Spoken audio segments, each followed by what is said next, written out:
Por aqui a caatinga, a carnaubal e a vegetação do tipo halófica, de extrema tolerância a ambientes salinos, compõem o cenário e dizem bem o tipo de clima da região. Chegamos a Mossoró, no semiárido brasileiro, a 280 quilômetros de Natal. Terra quente, onde a temperatura média fica em torno de 27 graus. Mas o terreno de altitude mediana, localizado na Bacia Potiguar, garante um solo eficiente para o plantio de algumas culturas, como o algodão e o sisal, além do caju, o coco e o melão, neste caso, graças à agricultura irrigada. Dos quase 300 mil habitantes, muitos dependem da agricultura ou do manejo artesanal dos recursos da terra. É o caso do aposentado que encontrou no quintal de casa uma atividade que une prazer e respeito à natureza. E agora, em vez de documentos, são elas que tomam a atenção do ex-bancário, as pequenas jandaíras. Eu comecei como hobby. Depois eu tive que criar uma empresa por conta exatamente da procura do mel, senti a necessidade de criar a empresa. Mas ainda hoje é uma coisa que eu faço com prazer. Aqui quando eu estou trabalhando nas abelhas, eu esqueço do mundo. A história de seu Paulo com a jandaíra começou há 30 anos, quando ele ganhou uma colmeia de presente do padre Huberto Bruning, um dos pioneiros na criação da jandaíra, e que hoje dá nome ao meliponário. Ele dizia muito que tinha até um princípio bíblico, que as abelhas eram como trabalham em comum, todas em comum. Você vê aquela solidariedade. As abelhas, vamos dizer, todas elas vivem em função da colônia. Então aquilo me despertou realmente, né, o amor, e você, com o manejo, você multiplicando, você vendo uma rainha nova nascer, tudo aquilo faz com que você crie mais amor àquela atividade, né? Hoje, no meliponário do seu Paulo, já são mais de 200 caixas, um total de 200 mil abelhas numa área urbana. São típicas da caatinga nordestina e fazem parte da família das abelhas sem ferrão, as meliponas. Sem ferrão fica fácil manter o meliponário, não é mesmo, seu Paulo? Você maneja a abelha, como você está vendo, você maneja de bermuda, sem roupas especiais, não precisa de luva, não precisa de máscara. A gente pode até aqui, ó, pegar o favo, onde estão várias abelhas, olha só aqui, ó, quantas abelhas. E o curioso também é que no caso da abelha jandaíra, esse favo aqui não tem mel.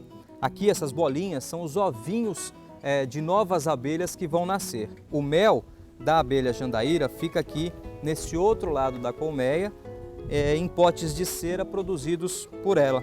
Olha só. Como arma de defesa, resta à melipona apenas a mandíbula. Nada assustadora. O mel da jandaíra, produzido aqui no quintal do seu Paulo, coletado por sucção, sem contato humano e atendendo às normas de higiene, é o único com selo de certificação no Rio Grande do Norte. Porque o meu mel era muito procurado, eu passei a vender muito, tanto aqui como na capital, e eu precisava exatamente de que houvesse uma legalização. Então, para isso, eu construí uma casa de mel. O Sebrae me ajudou muito nessa parte, porque o Sebrae foi, vamos dizer, me levou até o governo, Secretaria de Agricultura, para a gente, através da Secretaria de Agricultura, obter o certificado do mel. Então, o meu mel ele tem o registro número 1 no estado do Rio Grande do Norte. E na época que eu fiz o registro, me informaram que naquela época era o primeiro mel de abelha sem ferrão registrado no país. Esse aqui é o mel da abelha jandaíra, produzido aqui no quintal do seu Paulo, em Mossoró. Olha a textura dele, lembra um pouco assim, talvez um leite condensado, né? Exatamente. Ele aí não está exatamente na cor padrão dele, né? A cor padrão é assim, amarelo ouro, certo? Mas ela, às vezes, ela dá de quase branco até o quase vinho. Agora, o sabor é inconfundível, independente da cor. O sabor é inconfundível. Vamos fazer agora se é igualzinho o mel mesmo, né? É. Impressionante, é o gosto do mel numa coloração, num tom diferente. Exatamente. Muito bom. Cada um de nós temos um pouco de empreendedorismo na nossa veia, né? Nós precisamos desenvolver essa vontade de empreender. Então, tendo a vontade, buscando o conhecimento e tendo o apoio, nós podemos transformar o mundo. Seu Paulo também faz a multiplicação das colmeias. De cada caixa como esta, onde vivem cerca de 1000 abelhas, ele reproduz outra e mais outra.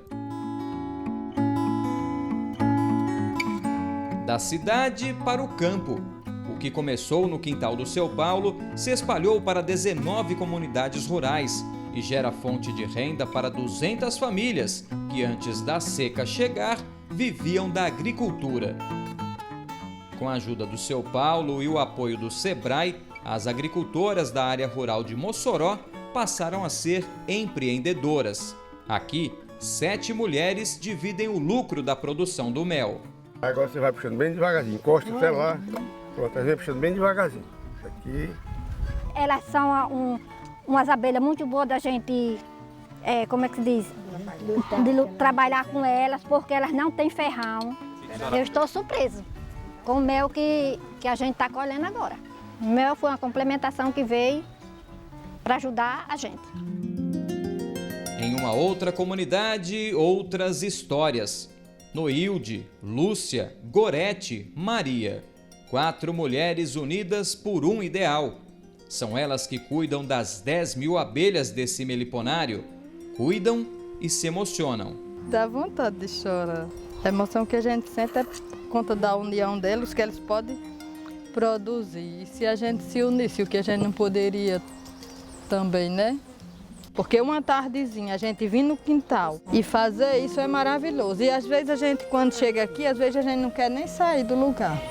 O mel da Jandaíra é raro. Cada litro é vendido por R$100, 10 vezes mais caro que o mel da abelha africana com ferrão, vendido por cerca de R$10. A explicação está na população. Enquanto a abelha Jandaíra, uma população, tem em média 800 indivíduos, as abelhas com ferrão têm 80 mil, chega até 80 mil. Então, ela é uma abelha que produz menos por conta disso. Não é porque ela não trabalha, porque a população dela é pequena. Ela vai disputar um pasto a pico com 800 operários. Mas se você tem uma quantidade grande, você maneja isso, multiplica com facilidade, então ela pode ser uma atividade econômica como outra qualquer. E além de garantirem o sustento da família, também preservam a natureza. Por ela ser uma abelha da caatinga, e como você sabe o desmatamento é muito grande, então se você reinsere ela na zona rural, então ela vai polinizar exatamente a mata nativa da caatinga.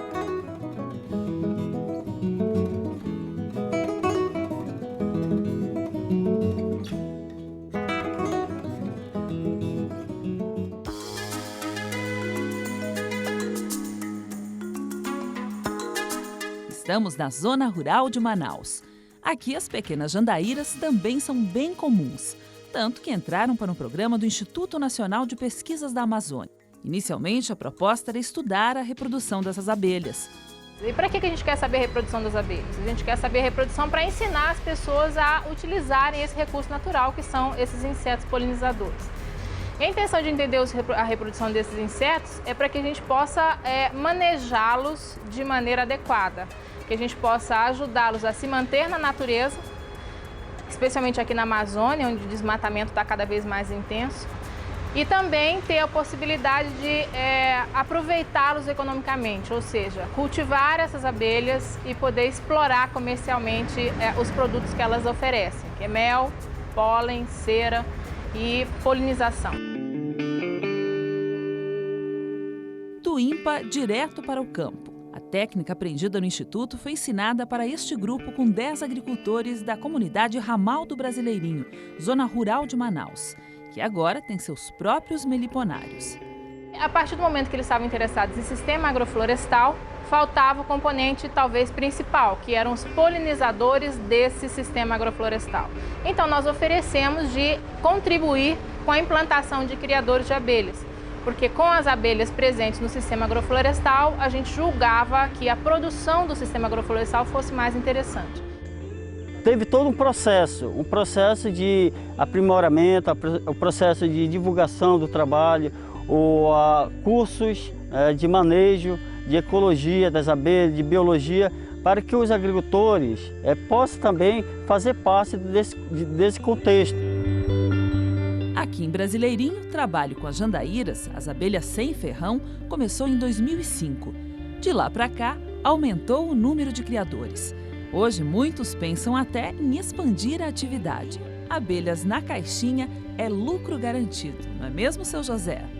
Começou a complementar a renda, né? Inclusive, agora quando nós começamos a vender o mel, né? Caixa ainda não estamos vendendo, né? Estamos aumentando as caixas para poder fazer a produção de mel, né?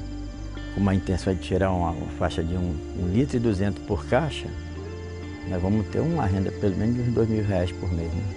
Aqui no Brasileirinho, nós já temos uma faixa de 380 colmeias e a tendência é chegar o mais rápido possível a 500 ou 1.000 colmeias. Então aí sim vai ter uma produção expressante de mel que vai dar, a princípio, o mel é para o agricultor, para ele comer no seu dia a dia. E o excedente, com certeza vai ter, esse mel ele pode vender para outras pessoas. E eles passam então a ter 2 alimentos extremamente nutritivos na dieta deles, que é o mel, uma fonte de carboidrato energética muito importante, e o pólen, que inclusive eles consideravam como lixo da abelha ou fezes das abelhas, que é o alimento que nós conhecemos mais rico em aminoácidos. É o alimento que contém todos os 20 aminoácidos essenciais. Então o pólen passou também a ser uma fonte de alimento para essas pessoas. Fazendo um trabalho ecológico belíssimo para o meio ambiente, pelo fato de criarem as abelhas pensando num retorno econômico. Para seu Manuel, o trabalho é fácil, mas tem lá seus segredos de sucesso. Ela é uma atividade fácil, no mesmo instante, dependendo também da dedicação, também com carinho, porque se o cara não tiver um carinho de lutar com elas e ter amor, elas também se deschoram. Parece que o mel do Brasileirinho também agradou algumas ONGs e empresas do setor, que agora estão interessadas em investir neste segmento de mercado. Tem ONGs que estão apoiando essa atividade, é o Casa Nordeste, que está financiando caixas para a criação de abelha vazia e também suporte. Esse ano vai confeccionar também a construção de uma unidade de processamento do mel, que todo o mel que é produzido aqui na comunidade vai para esse estabelecimento e lá vai ser trabalhado, vai ser desumificado, ser limpo todo esse mel, para depois ser embalado e vendido para a comunidade. Os agricultores ainda precisam se moldar às exigências do mercado.